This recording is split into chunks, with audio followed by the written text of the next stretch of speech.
maintain positivity in the throes of the tough schedule you played with the losses so this team stays headed in the right direction? More than anything, it's about the connectedness of the group. Try to keep them together. Definitely showing them film and dealing with the things that we have to deal with, mostly on the defensive end. I mean, offensively, as you mentioned, incredibly high-level scores, but the defense is where we must improve. And we knew that coming into the season, and it is going to be something that we continue to work on daily, showing them film on the practice court and shoot around every single thing, because it has to become a staple of what Sacramento Kings basketball is about. Doug, over here. Russ back here in OKC. Had you known Russ or any kind of interactions before he became a member of the Kings, and what's been your, thoughts about that? Very, very briefly.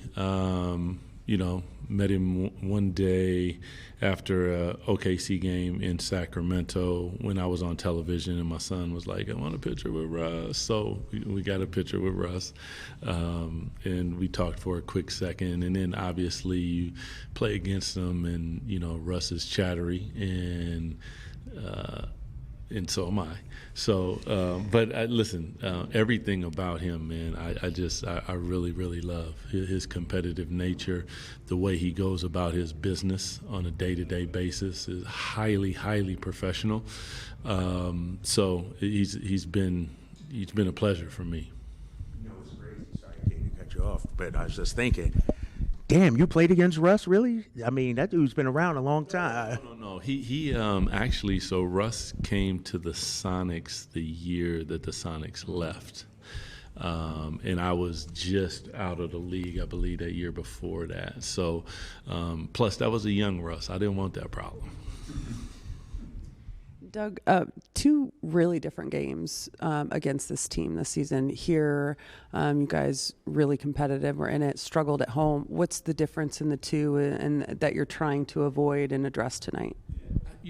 There's a level of, because of the way OKC plays, it's an incredibly beautiful style of basketball. There's a consistency, good or bad. They do what they do, and they do it at a high level. Whether that's cutting, being there in the gap, rotations, communication, all those things. We caught them on a back-to-back last time that we saw them here, and the one thing that about them is they're going to continue to do what they do. For us, that has been kind of our Achilles heels. We've shown the ability to compete against anybody in the NBA at a high level, but it has to be for 48 minutes at 24 seconds at a time. And this particular team in OKC has put together a team of young individuals who are committed to that, and that is something that we're trying to find. I think that was probably, to answer your question, that was the biggest difference, was our consistency here was probably 44 minutes, I believe, where it happened was 4 minutes and 38 seconds, if I'm not mistaken. Why I know that, don't ask. And at home, they just continued to be consistent, and we were going through some lulls, and they take full advantage of that.